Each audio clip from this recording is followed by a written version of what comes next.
하나님의 백성들을 죄에서 구원할 자가 되시는데 이것이 복음이다. 이것이 마가복음 우리 1장 1절 말씀을 지난 시간 살펴봤던 내용입니다. 그리고 오늘 2절부터는 이제 예수 그리스도의 복음의 시작이 어떻게 시작되는가를 기록하고 있습니다. 그러면서 오늘 본문부터 이제는 예수 그리스도의 복음의 시작에 관한 말씀들이 기록이 되는데요.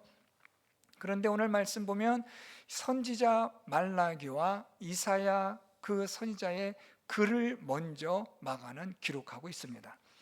2절에 보면 선지자 이사야의 글에 보라 내가 내 사자를 내 앞에 보내노니 그가 내 길을 준비하리라. 사실 이 2절 말씀은 말라기서에 있는 말씀입니다. 그리고 3절에 이르러서 이사야 선지자가 인용한 예언한 광야에 외치는 자의 소리가 있어 이르되 너희는 주의 길을 준비하라 그의 오실 길을 곧게 하라는 이사야 선지자의 글이 있습니다. 마가는 이 말라기 선지자와 또 이사야 선지자의 두 글을 인용하면서 대표적으로 이사야의 글을 대표적으로 설명한 겁니다. 오늘 이 마가가 말라기 선지자와 그리고 이사야 선지자의 글을 인용한 것은 곧 이것이 하나님께서 예수 그리스도로 인하여 복음의 시작을 하게 하시는 데 있어 하나님이 준비하신 일이다 라고 지금 말하고 있는 겁니다. 그래서 하나님은 하나님의 아들 예수 그리스도가 갑자기 이 세상에 오셔서 하나님의 백성을 구원하신 일을 하시는 게 아니라 이 일을 위하여 먼저 앞서 보내시는 하나님의 사자가 있다, 하나님이 보내시는 선지자가 있다 라는 것을 말라기 선지자와 이사야 선지자를 통해서 하나님이 예언하게 하신 겁니다. 그래서 세례 요한이 하는 이 모든 일들이 무엇이냐, 네가 뭔데 이런 일을 하느냐, 도대체 이 사람은 왜 이런 일을 할까? 라는 이런 질문에 대하여 이 사람은, 이 세례 요한은 곧 하나님께서 말라기 선지자와 이사야 선지자를 통하여 하나님이 예언하시고 말씀하셨던 바로 그 선지자다라는 것을 말하고자 한 겁니다. 그래서 세례 요한이 하는 모든 일들은 이미 말라기 선지자와 이사야 선지자를 통하여 하나님이 예언하신 것이고, 이 세례 요한이 와서 말라기 선지자와 이사야 선지자의 그 예언대로 그가 행함으로 그는 하나님이 준비하신 예수 그리스도의 복음의 시작을 알리는 하나님의 사자요 하나님이 보내신 엘리야와 같은 선지자다라는 겁니다. 그래서 여러분, 우리가 이 오늘 2절부터 시작되지는 말라기 선지자와 이사야 선지자의 글을 읽으면서 사실 말라기 선지자나 이사야 선지자는 하나님이 보내시는 사자, 광야에 외치는 자의 소리, 이가 누구다라고는 말하지 않습니다. 어떤 사람이 하나님이 보내시는 사자인지, 어떤 사람이 하나님께서 보내신 광야에서 외치는 자의 소리인지는 말라기 선지자나 이사야 선지자는 그 이름에 대하여는 언급하지 않습니다. 단 그가 와서, 하나님의 사자가 와서 또 광야에서 외치는 자의 소리가 와서 외치는데 그 외침은 그가 하는 일은 이러하다. 따라서 오늘 세례 요한이 하는 일을 비교해 볼 때 이 세례 요한이 하는 일과 말라기 선지자와 이사야 선지자가 예언한 글과 합치되어진다면, 일치가 되어진다면, 이 세례 요한이야말로 하나님께서 말씀하신 사자요 엘리야와 같은 선지자이며 이사야가 선지자가 예언했던 광야에서 외치는 자의 소리구나 라는 것을 알게 되고 깨닫게 될 것이다 라는 의도입니다. 그래서 여러분, 오늘 우리는 이 말라기 선지자와 이사야 선지자의 그 글을 통해서, 기록된 예언의 말씀을 통해서 하나님께서 보내실 사자, 또 하나님께서 보내신 광야에서 외치는 자의 소리, 이런 것들이 어떤 것인지를 우리가 살펴볼 필요가 있습니다. 왜냐하면 이 말라기 선지자의 글과 이사야 선지자의 글은 장차 예수 그리스도를 소개하는, 즉 세례 요한이 어떤 일을 할 것인가를 미리 언지를 주고 있기 때문입니다. 우리 먼저 말라기 선지자의 글을 보면 내가 내 사자를 내 앞에 보내노니 그가 내 길을 준비하리라 라고 그렇게 말하고 있습니다. 오늘 이 말라기 선지자를 통해서 하나님께서는 예수 그리스도의 그 길을 준비하는 자로 그렇게 하나님이 보내실 것이라고 말씀하고 있는 겁니다. 자, 그런데 이 구절은 조금 부족합니다. 말라기 선지자가 예수 그리스도의 길을 준비할 것이요, 여기서 그냥 끝나고 만다는 거죠. 어떻게 준비할 것이냐가 기록되어지지 않았는데, 그것은 말라기 4장 5절에서 6절 말씀으로 내려가야 이 하나님이 보내시는 사자 엘리야와 같은 이 선지자가 와서 해야 될 일들이 기록이 됩니다. 말라기서 4장 5절에서 6절 말씀 보면, 보라, 여호와의 크고 두려운 날이 이르기 전에 내가 선지자 엘리야를 너에게 보내리니, 이 말은 엘리야와 같은 사명을 감당한 자를 보내겠다라는 뜻입니다. 그가 아버지의 마음을 자녀에게로 돌이키게 하고 자녀들의 마음을 아버지에게로 돌이키게 하리라 라고 하나님이 말씀합니다. 정리하면, 하나님은 말라기 선지자를 통해서 장차 한 하나님의 사자를 보내셔서 예수 그리스도께서 행하시는 복음의 시작에 관한 것들을 그가 전파할 텐데, 준비할 텐데, 그가 어떤 일을 하느냐, 하나님 보내시는 사자, 이 사람은 어떤 일을 하느냐 하면 돌이키게 하는 일을 할 것이다 라는 겁니다. 아버지의 마음을, 자녀들의 마음을 하나님께로 돌이키게 하는 영적인 회복과 부흥을 감당케 하는 그 일을 그가 할 것이다. 이것이 말라기 선지자를 통해서 하나님께서 예수 그리스도 앞에 보내시는 선지자에 대한, 세례 요한에 대한 말씀입니다. 그러니까 세례 요한은 어떤 일을 하느냐, 그는 와서 사람들의 마음을 하나님에게로 돌이키게 하는 일을 할 것이다. 이 말은 사람들이 지금 어디에 있다는 거예요? 마음이 세상에 있다는 거예요. 세상 일에 빠져 있고 죄악된 일에 빠져 있는 그들의 마음을 하나님에게로 돌이키게 할 것이다. 이것이 바로 하나님이 보내시는 그 사자다라는 말입니다. 이것이 말라기 선지자를 통해서 하나님께서 예수 그리스도를 소개하는 선지자에 대한 그 일을 설명한 겁니다. 두 번째로, 이제는 이 이사야 선지자의 글을 인용하는데요, 이 이사야 선지자의 글을 인용할 때도 마찬가지입니다. 이사야 선지자의 글을 인용할 때도 보면 우리 3절에 광야에 외치는 자의 소리가 있어 이르되 너희는 주의 길을 준비하라, 그의 오실 길을 곧게 하라고 하나님은 이사야 선지자를 통해서 이렇게 말씀합니다.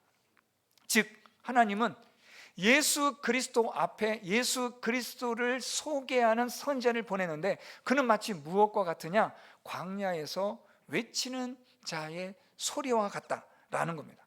광야에서 외치는 자의 소리, 이 광야라는 의미가 참 흥미롭습니다. 역사적 배경으로 볼 때 이 광야는 이스라엘 백성들이 애굽에서 나와서 40년 동안 그들이 머물렀던 광야를 의미합니다. 그래서 광야에서 외치는 자의 소리라는 말은, 여러분, 이스라엘 백성들이 광야 생활 40년 동안 하나님께서 모세를 통하여 계속해서 외치게 하셨던 것, 그것이 바로 이스라엘 백성들이 광야 생활을 통하여 들었던 하나님의 말씀입니다. 모세는 하나님의 말씀을 광야에서 계속해서 외쳤던 그런 선지자였고, 이 모세의 광야에서 외치는 자의 소리로 인하여 하나님은 그의 백성을 가나안 땅으로 인도하셨습니다. 이런 역사적 배경을 가진 이 광야가 오늘 본문에서는 어떤 의미로 적용이 되냐면, 죄와 사망의 세상으로 적용이 됩니다. 죄와 사망의 세상에서, 이 광야에서 외치는 자의 소리가 있을 것이다 라는 겁니다. 하나님이 그 선지자를 보내시는데, 그는 이 죄와 사망의 세상에서 그는 하나님이 준비하신, 하나님이 주신 말씀을 외치는 자가 될 것인데, 자, 어떤 것을 외치는가 하면 우리 3절 말씀에 보면 너희는 주의 길을 준비하라, 그의 오실 길을 곧게 하라고 그렇게 외칠 것이다 라는 겁니다. 자, 여기서 주의 길을 준비하라, 이 준비하다라는 이 헬라어는 앞에서 우리가 살펴봤던 이 말라기 선지자를 통해서 하나님께서 아버지와 자녀들의 마음을 돌이킨다라는, 돌이키다의 의미가 오늘 이 이사야 선지자에서 말한 준비하다라는 이 헬라어와 일치합니다. 다시 말하면 하나님께서 광야에서 외치는 자의 소리를 통하여 외치게 하시는데, 무엇을 외치게 하느냐? 준비하라는 겁니다. 주의 길을 준비하라, 이 말은 주의 길로 돌이키라 라는 겁니다. 하나님이 준비하신 길, 구원의 길로 돌이켜 나오라 라는 겁니다. 그러면서 어떻게 돌이킬 것이냐, 어떻게 준비할 것이냐라는 것에 대해서 오실 길을 곧게 하라고 다시 설명합니다. 이 곧게 한다는 것은 회개의 의미가 담겨진 뜻입니다. 다시 이사야 선지자의 글을 정리하면, 하나님은 이사야 선지자의 글을 통해서 하나님이 말씀하게 하셨는데, 장차 예수 그리스도가 이 땅에 오셔서 복음의 시작을 선포하실 때 그를 먼저 소개하며 알리는 자가 와서 너희들에게 하나님의 구원의 길을 준비하게 하고 곧게 할 터인데, 그는 광야에서 외치는 자의 소리와 같을 것이다. 그리고 그가 와서 너희들을 하나님께로 돌이키게 하는데, 어떻게 돌이키게 하느냐? 그들이 회개함으로 하나님께 마음을 돌이키게 할 것이다. 자, 이제 말라기 선지자와 이사야 선지자의 글을 종합해 보면, 하나님께서는 예수 그리스도께서 복음의 시작으로 하나님의 나라를 임하게 하시는 하나님이 이 땅에 오셔서 성육신하셔서 그의 놀라우신 위대하신 하나님의 구원의 역사를 이루시는데, 이것을 먼저 알리기 위하여 온 선지자, 그 사자가 있는데, 그는 어떤 일을 하느냐? 백성들의, 사람들의 마음을, 하나님께서 택하신 자들의 마음을 하나님께로 돌이키고, 그 돌이키게 하기 위하여 회개하라는 하나님의 메시지를 전하게 될 것이다. 마치 광야에서 외치는 자의 소리처럼. 이스라엘 백성들은요, 광야에서 외치는 자의 소리 하면 이들은 누구를 떠올리냐면 모세를 떠올립니다. 모세가 40년 동안 광야에서 하나님의 말씀을 외쳤거든요. 그 하나님의 말씀을 다시 외치는 자가 올 것이다.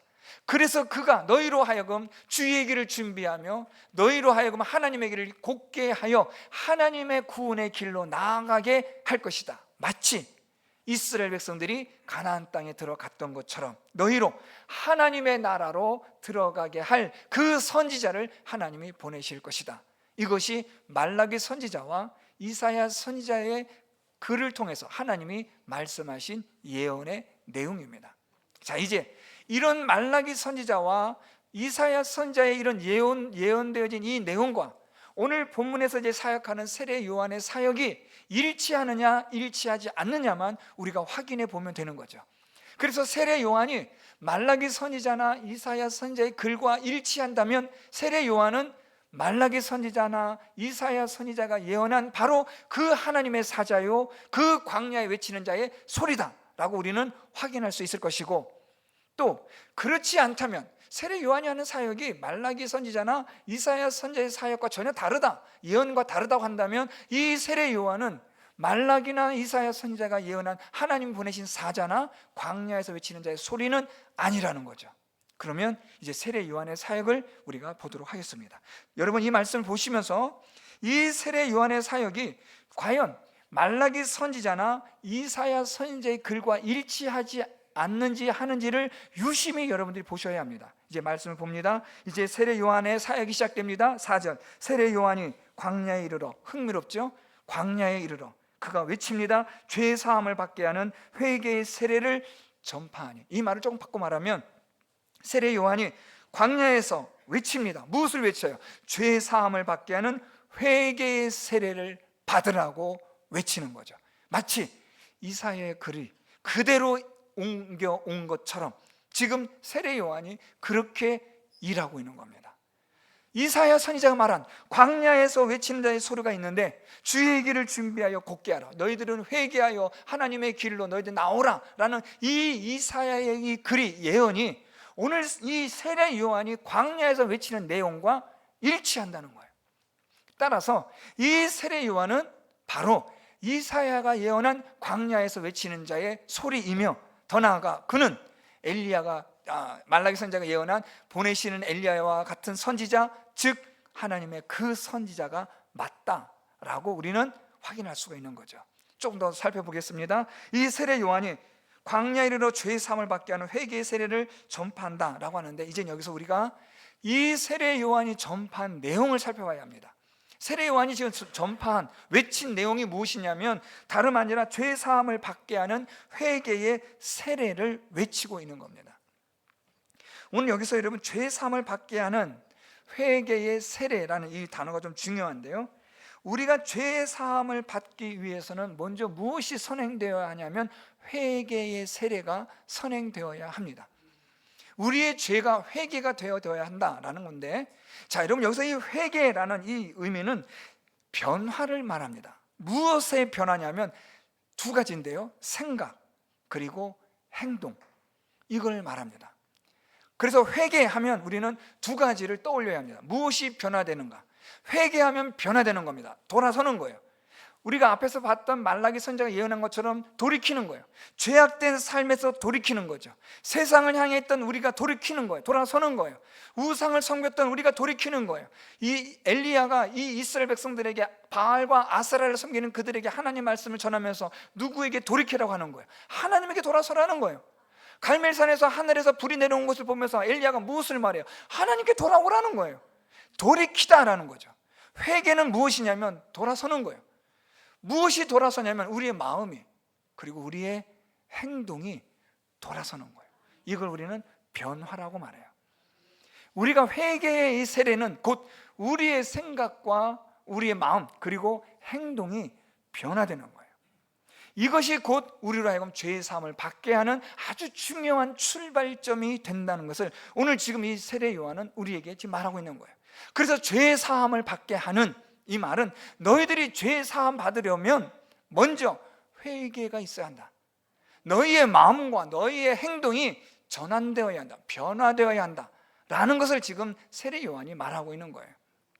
자, 그러면 이 오늘 세례 요한이 말하고 있는 이 회개의 세례, 즉 우리의 회개, 마음과 생각의 변화에 대해서 조금 더 살펴볼 필요가 있는데요, 이 마음과 생각의 변화에 대해서 오늘 본문은 이 마가는 아주 간략하게 기술하고 있기 때문에 잘 나오진 않지만, 그런데 마태복음 3장 8절과 누가복음 3장 8절에서 이 구절이 병행되고 있어요. 똑같이 공통되게 기록되고 있는데, 마태복음 3장 8절과 누가복음 3장 8절에서는 이 세례 요한이 말한 죄 사함을 받게 하는 회개에 이르는 이 세례에 대해서 어떻게 표현하냐면 회개에 합당한 열매를 맺는 세례라고 말해요. 회개에 합당한 열매. 여러분, 여기서 중요한 게 뭐냐면 회개의 열매예요.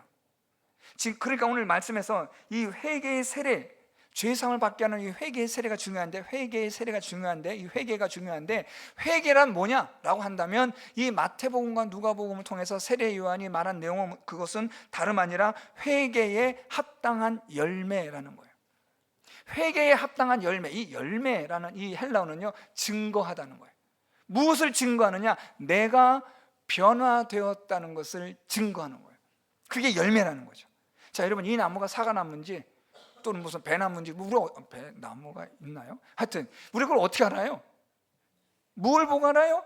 열매를 보고. 물론 나무를 보고 아시는 분도 있겠지만 저처럼 까막눈인 경우는 열매를 보고, 아, 이게 배나무구나, 이게 사과나무구나, 아, 이게 뭐구나 라고 열매를 보아 아는 거죠. 그러니까 열매가 무엇이 되는 거예요?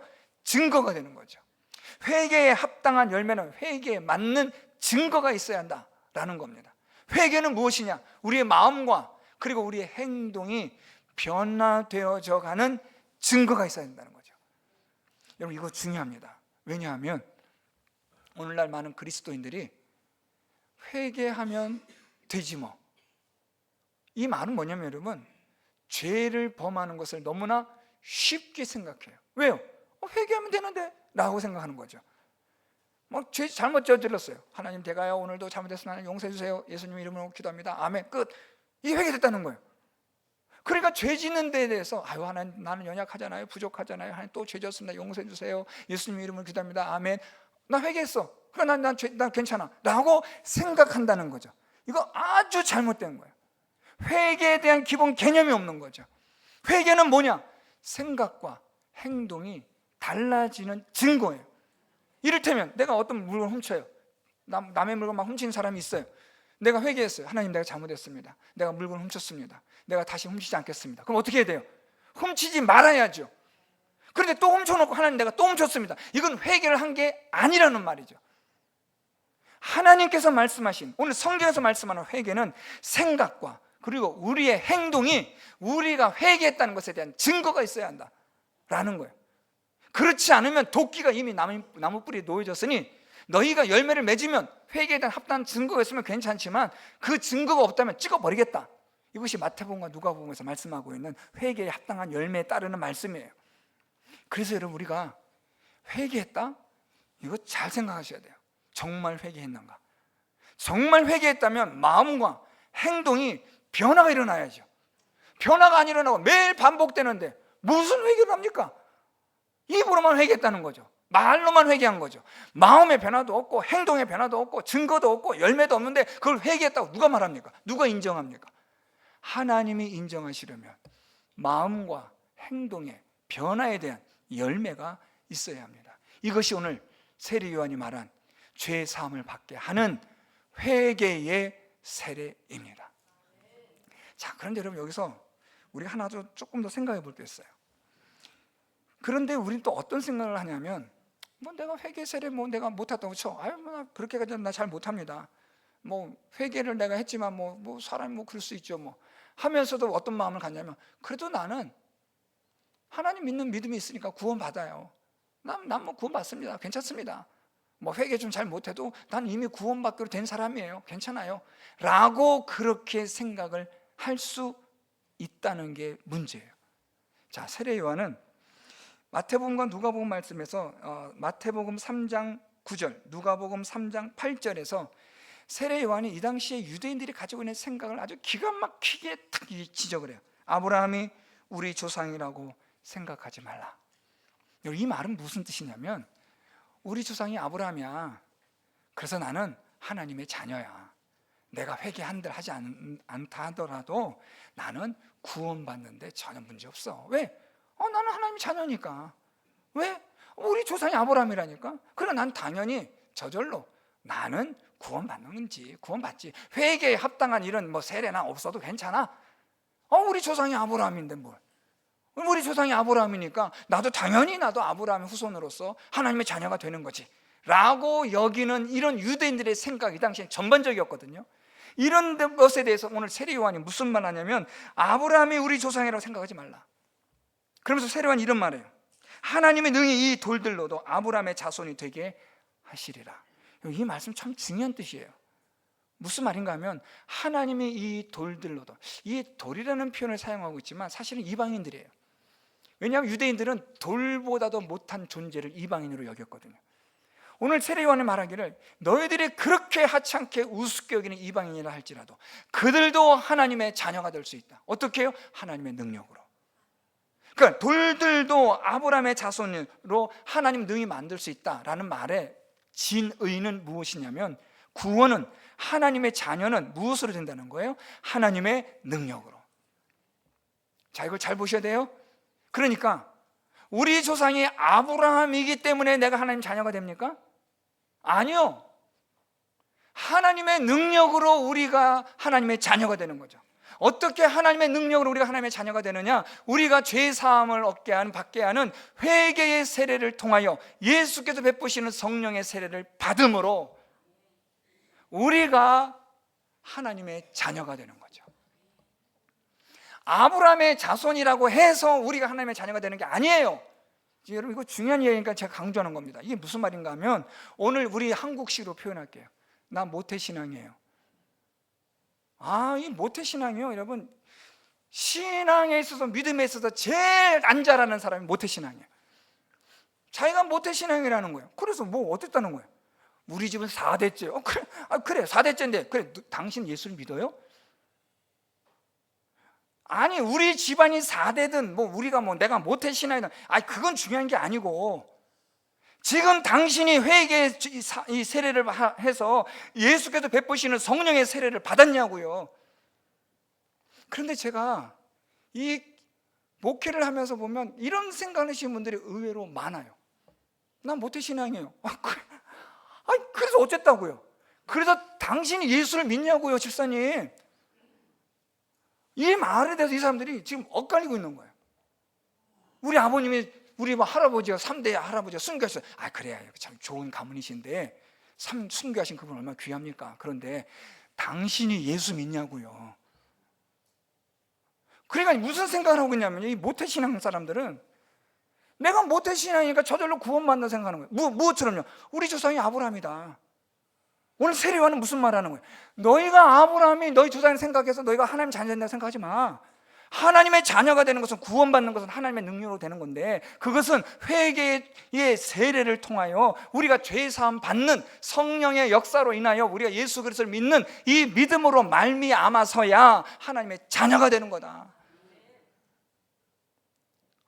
이걸 접근이 안 돼요. 지금 제가 이 말씀 드리면서도 혹시 여기 모태신앙 계신 분들은 잘 이해를 하지 않고 안 받아들이고 싶으실 거예요. 전 여러분 지금도 저는 계속 기도해요. 참 개인적인 이야기지만 저희 아이들 위해서 기도해요. 하나님, 우리 아이들 예수 믿게 해주세요. 만일 아버지가, 부모가 믿음 가지고 없고 모태신앙 자녀면 그런 기도할 필요 뭐가 있어요, 여러분? 아이들만 막 사도 상관없잖아요, 여러분. 부모가 예수 믿었는데 3대, 4대, 5대 예수 믿었으면 그 자녀들 엉망살아도 신경 안 써도 되잖아요. 그게 아니라 혈통으로 하나님의 자녀가 되는 게 아니고, 육신으로 하나님의 자녀가 되는 게 아니라 하나님의 능력으로 우리가 하나님의 자녀가 되는 줄 믿습니다. 예수를 믿어야 돼요. 회개의 이 세례를 받아 성령께서 우리 안에 역사하여 거듭나게 하시고, 성령의 능력으로 하나님의 자녀가 될 때에 우리가 비로소 하나님의 자녀가 되는 거예요. 그런데 이걸 사람들이 착각하는 거예요. 두 가지를 착각해요. 첫째, 회개에 대한 착각. 계속해서 회개만 하면 된다고 생각하는 착각. 천만에 여러분, 제대로 된 회개를 하지 않으니까, 그건 회개가 아니니까 계속해서 반복하는 거죠. 그러니까 여러분, 그건 회개한 게 아니에요. 여러분, 또 죄를 지었습니다. 하나님, 같은 죄 또 지었습니다. 또 지었습니다. 그게 아니라 그건 잘못된 거죠. 회개가 한 거 아니에요. 마음과 행동이 변화가 되어지는 증거, 회개에 합당한 열매를 맺지 아니하면, 성경이 말씀하고 있잖아요. 이건 제 이야기가 아니라, 회개에 합당한 열매를 맺지 않으면 너희 이미 나무뿔에 도끼가 놓여졌고 하나님 그걸 찍어버리겠다고 말씀하시잖아요. 우리에게 무엇이 필요하냐? 회개에 대한 정확한 정의가 필요한 거예요. 진실한 회개를 했다면 마음이 변화되고 행동이 변화되어져가는, 완전한 변화는 일어나지 않을지라도 변화되어져가는 과정들은 있어야 될 거 아닙니까, 여러분? 똑같아요. 10년 전이나 20년 전이나 30년 전 똑같은 죄를 범하고 있다면 그건 회개란 게 아니죠, 여러분. 두 번째, 모태신앙이니까 난 괜찮아. 천만에 여러분, 꿈에도 그런 생각 꾸지 마세요. 성경을 보세요. 성경대로 예수를 믿으세요. 우리는 어떻게 예수를, 우리가 하나님 자녀가 되느냐? 죄 사함을 받게 하는, 오늘 이 세례요한이 말한 거 보세요. 죄 사함을 받게 하는 회개의 세례를 통해서, 오늘 본문 마지막 말씀 8절, 나는 너희에게 물로 세례를 베풀었거니와 그는 너희에게 무엇으로요? 성령으로 세례를 베풀 그가 오셔서 너희에게 성령을 베풀 것이다. 무엇으로요? 너희가 회개의 이러한 세례를 받음으로, 너희가 하나님께로 돌이킴으로, 너희 마음이 하나님에 대한 죄책감을 가지고 나아감으로, 하나님 내가 잘못했습니다, 하나님 내가 정말 하나님 앞에 내가 죄인이었습니다라는 깨달음으로, 고백함으로 하나님께 나아갈 때에 성령께서 너희 가운데 역사하셔서 너희로 하여금 거듭나게 하셔 하나님의 자녀가 되게 하실 것이다. 사랑하는 성도 여러분, 정말 중요한 말씀이니까 잘 들으십시오. 오늘 이것을 죄사함을 받게 하는, 죄사함을 얻게 하는 이 회개의 세례를 통해서 예수께서 우리에게 주시는 성령의 세례를 우리가 받을 수 있는 줄 믿습니다. 이것을 위해서, 여러분 오늘 조금 더 말씀 더 전할게요. 여러분 시간 좀 많이 갔지만, 이걸 위해서 오늘 세례요한이 말한 걸 보세요. 7절에 그가 전파에 이르되 나보다 능력 많으신 이가 내 뒤에 오시나니 나는 굽혀 그의 신발끈을 풀기도 감당하지 못하겠노라. 세례 요한이 예수 그리스도를 증거하는 일에 어떤 마음을 갖고 있는지를 보셔야 돼요. 예수 그리스도에 대해서 나는 굽혀, 이 말은 무릎을 꿇고 그의 신발끈을, 그의 신발조차 감당할 수 없는, 나는 정말 아무것도 아닌 존재와 같다 라는 말입니다. 여러분 이것을, 이 세례 요한이 요한복음에서는 아주 더 기가 막히게 말해요. 요한복음 3장 3절에서 이 세례 요한이 이런 고백을 해요. 요한복음 3장 3절에 그는 흥하여야 하겠고 나는 쇠하리라. 그는 영광을 받으셔야 하고 나는 사라져야만 한다. 이 마음과 이 각오로 회개의 세례를 세례 요한이 전파하는 거예요. 그래서 여러분, 오늘 우리가 그냥 지나칠 수는 있는데 일부 예배 때는 말씀 안 드렸지만 6절 보세요. 그래서 요한이 어떻게 살았는가 보세요. 요한은 낙타 털 옷을 입고 허리에 가죽띠를 띠고 메뚜기와 석청을 먹었더라. 자, 여러분, 이 구절이 무엇을 의미할까요? 왜 갑자기 이 6절 같은 말씀이 쑥 들어왔을까요? 7절 같이 그는 흥하여야겠고 나는 쇠하리라의 삶을 위해서 세례 요한이 어떻게 살았는가를 보여주는 건데 한 단면이에요. 그런데 지금 세례 요한이 입은 옷이나 또 그의 허리띠나 먹는 것이나 보면 다 광야에서 그냥 손쉽게 얻을 수 있는 것들이에요. 다시 말하면 세례 요한에게 있어서 예수 그리스도의 영광을 위하여 자기 자신은 크게 돌보지 않는다는 거예요. 뭘 먹어도 그냥 중요한 거 아니에요. 무슨 옷을 입어도 괜찮아요. 먹고 마시는 것, 무엇을 먹고 무엇을 마시고 어떻게 하냐, 이게 중요한 게 아니라 내가 예수 그리스도의 영광을 위해서 내가 어떻게 살아가고 있느냐, 이게 중요한 거예요. 너무나 많은 사람들이 먹고 마시고 입는데 취해 있고 빠져 있어요. 그러다 보니까 예수 그리스도의 영광을 놓쳐버리는 거예요. 세례 요한은 예수 그리스도의 흥함과 영광을 위해서, 자신의 쇠함과 없어짐을 위해서 그는 광야에서 아무렇게나 옷 입고 또 대충 먹어도 돼요. 이 말은 여러분 대충 옷 입으세요, 대충 먹으세요, 이 얘기가 아니라 먹는 것과 입는 것과 그렇게 우리의 살아가는 의식주에 있어서 그렇게 많이 투자하지 않는 거예요. 가장 기본적인 것만 투자하면 돼요. 정말 중요한 것은 그게 아니니까요.